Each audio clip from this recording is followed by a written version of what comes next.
So, Adam, obviously, hand in hand with the metaverse is the concept of NFTs.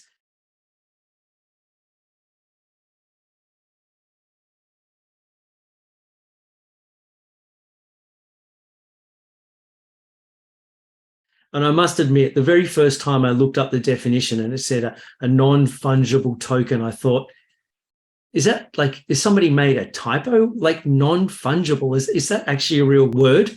So NFTs, I mean, how do you think we can use them in the hotel sense? So two main applications that are becoming readily apparent. Number one is packaging.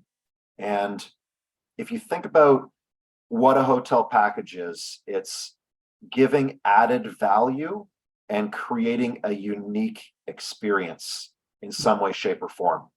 So if you're adding in some form of NFT-based packaging, whether it's directly connected to your booking system or something that may involve some data platform to integrate it through a third party, what you're doing is you're giving people a more unique opportunity to experience things. The NFT itself, what it does is it's basically an identifier. The problem is the term fungible in the middle there, the F of the NFT, where fungibility basically means interchangeability, not anything related to funguses or mushrooms, in case you're wondering. So it's a non-interchangeable, it's a unique identifier. So that unique identifier can therefore be trustlessly interchanged amongst other third parties. So you don't need to have somebody, if you're trying to coordinate a third party activity, you could have that NFT code for a various smart contract that you'd have for any sort of revenue sharing with a third party provider who's coming in to perform that, to execute that part of the NFT. So yes. Packaging. Number two, you could say, is once you break down a hotel room as an individual NFT. So if you think, you don't just have a hotel room, we're dealing with what's called a fragile inventory product, which means that right now for me, a hotel room on Wednesday night is not the same as that same room on a Thursday night. So if you don't sell the Wednesday, it's gone forever. Wednesday, November 23rd, 2002 is gone. So once you break that down into what's being called a room night token, an RNT as it's being called, then what you can do is you can compose those room nights up into blocks that you then sell onto an NFT-based secondary platform.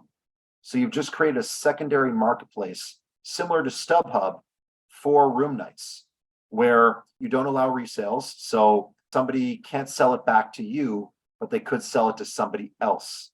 So unlike something where an Expedia or Booking, where you push out inventory to them and then they can cancel and send that back to you since the pandemic, with very lenient cancellation fees, this allows you to push it out. It's non-refundable on their end, but the customer, the first-time customer, has a guarantee that they can have the possibility of reselling it to somebody else on that secondary marketplace. Very similar to StubHub. So where that can work in terms of the composability of room night tokens is, the example I give is comparing the sale of December 31st, the night of December 31st, New Year's Eve, to the month of January, which for all of us here in the Northern Hemisphere, at least, the month of January is the low season, to put it politely. You know, unless you're in a sun destination, not a lot of people are coming to your hotel outside of work, special experience, birthday, anniversary, et cetera, et cetera. Low season. So if you wanted to get rid of some inventory, you know you're not going to sell primary, or high likelihood of not doing that, you could compose that an entire month into a giant room night token, put it onto a secondary platform, then sell that all at a wholesale rate, or what you deem as fair, and then it's up to that customer to then to yield it up, and for them to potentially make some profit, or if they want, they can stay there for the whole month. So that's one example for January. compare that to December 31st, where this is the peak of all peaks in terms of sales for your best rooms, but you don't necessarily know the top end of what you can sell it for.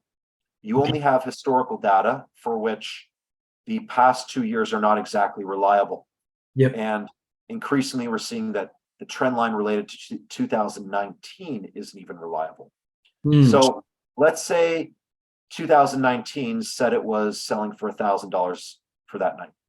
Just a nice round number. Okay, so you sell it onto this secondary platform for $1,000. So you are net even, and you get that right into your coffers right away.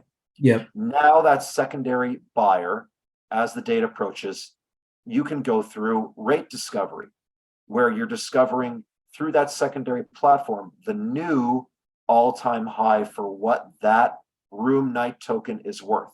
That room night on December 31st. You never know it. He might keep it for 1,000. It might go up to 2,000.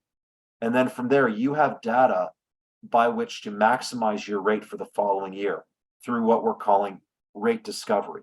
And you can't necessarily do that with the existing channels, because you're yielding up, and you're yielding up closer to the date. There's a lot of great algorithmic programs you can deploy for your RMS that you can deploy right now to make that happen, to better yield up and maximize rate. But ultimately, you don't know the true top end. And these secondary platforms, as they roll out and get critical mass, will allow for that use case to happen. Interesting.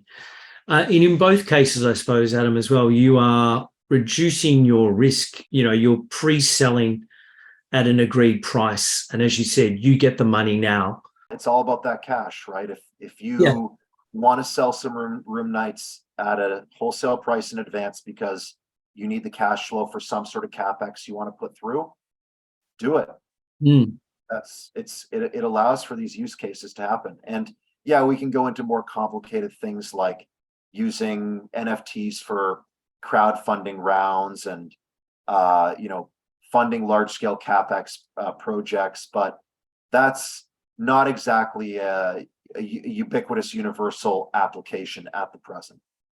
No, I mean, I think it's something that Citizen M are doing, right? They're planning to, or they're selling NFTs, and the funds will actually be used to develop a hotel in the real world. Citizen M is doing a bunch of creative things. They launched a hotel in the Metaverse. They put a NFT-based loyalty on where you get exclusive perks with real world bookings. But you can use NFTs to add on exclusive merch, to have first look, so you get primary access. You can use NFTs to token gate, so to seamlessly low labor gates exclusive on-site access, be it cabana at a pool or some sort of private lounge for NFT holders. And of course, because it's all on the blockchain, those NFTs can be resold. So somebody doesn't necessarily like it, you can resell it, and you can build into the algorithm of an NFT a royalty fee. So with every resale, the hotel is still getting money, and they still know who the guest is, who the purchaser is, because they can stipulate that in the resale. That's interesting, isn't it? Yeah, it's just another step in automation and helping reduce the administrative overhead required to make great experiences happen. And that's really the bottom line. Is it's about the experience, it's about customer convenience. So the customer is always going to prefer something that is the most convenient and maximizes their value. So we're seeing the value end emerge with NFTs in terms of all the various use cases. The last piece that's yet to be proven is the customer convenience, where, as is often said, is that the day NFTs will become a reality is when all the grandmothers going around the world for hotels can use it as easily as a credit card. And that hasn't quite happened. It will, but it's not quite there yet. Yeah. Realistically, I mean, if you had to put a time frame on it, are we talking 4 or 5 years from now, you think, where guests, good understanding of an NFT, as you said, they'll understand the convenience of it? or do you think it's even going to happen sooner than that? I'd say, yeah, 5 years is about accurate. We are dealing with right now a primarily baby boomer traveler skew, because at least the stat here in the States, I'm not sure about yourself in Australia, but 50% of the total wealth is in the hands of the boomer generation. So I don't want to use the term old. I don't like that word. It doesn't exist anymore based on what I'm seeing, but people who skew upwards are less likely to adopt new technology. Yeah. So right now, the boomers have all the money. They have 50% in the United States, maybe more so in other advanced economies, but we have to follow the money. So if boomers aren't really likely to adopt NFTs, then we got to wait till they're transferring their wealth down to millennials and centennials or Gen Z or whatever you want to call it, where they're the primary traveling demographic and they have the most spending power to do so. So in a lot of ways, the NFT platform, similar to Metaverse, it's about the process. Look out for it. Keep taking demos with companies.